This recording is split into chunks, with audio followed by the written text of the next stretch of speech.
Assalamualaikum warahmatullahi wabarakatuh. Alhamdulillah. Alhamdulillahilladzi aujaba alaina siyam fi syahri Ramadan. Awwaluhu rahmah wa awsatuhu maghfirah wa akhiruhu itqum minan nar. Salatan wa salaman daimaini mutalazimaini ila habibinal karim Muhammad Rasulillahi sallallahu alaihi wasallam. Amma ba'd. Hadirin pemirsa, ambil hikmahnya aja. Alhamdulillah, Allah berikan kepada kita nikmat sehingga kita bisa berpuasa di bulan Ramadan, di mana bulan Ramadan ini memiliki keistimewaan, memiliki fadilah. Sampai-sampai Ramadan dibagi menjadi 3 fase.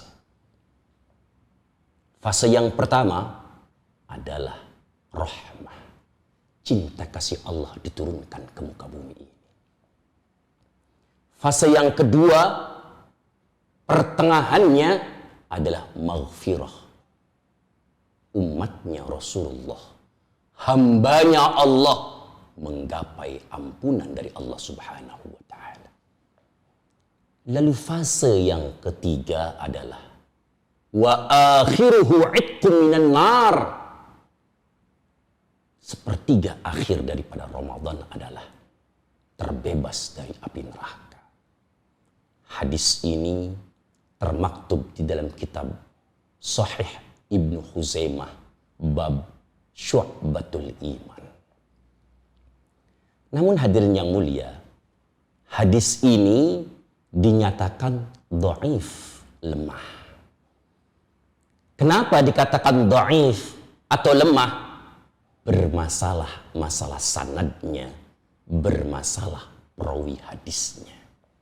Yang pertama, kritik sanad. Sanad daripada hadis ini disanadkan oleh Ali ibn Zaid bin Zad'an, di mana hanya satu sumber sanad saja. Maka kualitas hadis ini menjadi dhaif. Lalu kritik yang kedua, dalam kritik rawi. Perawi hadis ini bernama Ali ibn Zaid atau Yusuf bin Ziyad. Maka dalam rijalul hadis dikatakan dhaif jiddan, lemah sekali.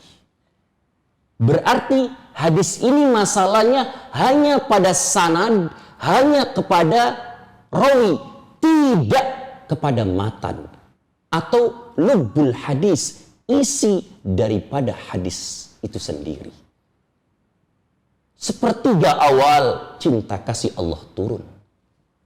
Sepertiga yang kedua, ampunan Allah digapai oleh umat Rasulullah. Dan sepertiga yang terakhir, terbebas dari api neraka. Artinya, matan hadis ini tidak ada kontradiktif dengan maqasidus syariah. Bagaimana tujuan-tujuan disyariatkannya hukum itu sendiri. Ada ungkapan ulama, ikhtilafu ummati rahmah. Perbedaan umatnya Rasulullah dalam menyikapi sebuah hukum itu bertanda turunnya cinta kasih Allah.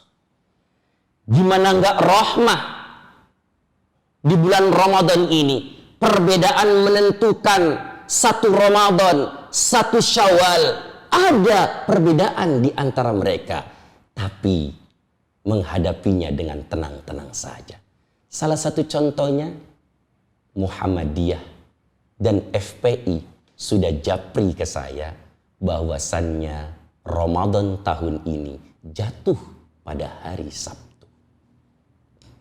Untuk sementara ini, pemerintah menentukan dalam rangka ijtihad kolektif menentukan ormas-ormas Islam, menentukan bahwasannya Ramadan jatuh pada hari Ahad. Apakah ini tidak rahmah? Maka dalam ijtihad itu, kalau benar dapat 2. Kalau salah dapat 1. Lalu siapakah orang yang mendapatkan dosa di hadapan Allah? Orang yang tidak berpuasa, hadirin yang mulia. Maka kualitas hadis yang saya sebutkan tadi memang dhaif, memang lemah. Masalahnya hanya pada sanad. Masalahnya hanya pada perawi hadis.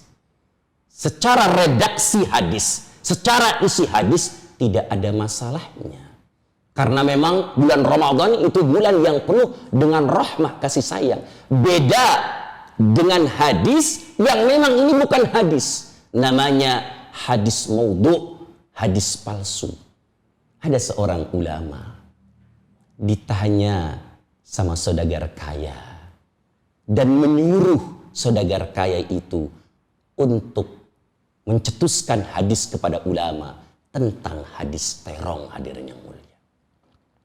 Karena terong saat itu tidak laku, karena terong saat itu panen bertonton dan menjadi busuk, maka ulama ulama yang jelek perangainya, dia mengungkapkan al-bandinjan dawa'un likulli da'in, bahwasannya terong obat dari segala obat.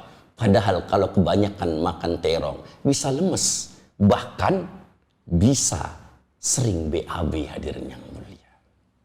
Maka hadis dhaif atau hadis lemah boleh diamalkan dalam rangka untuk fadailul a'mal, memotivasi kita untuk beribadah kepada Allah Subhanahu wa taala.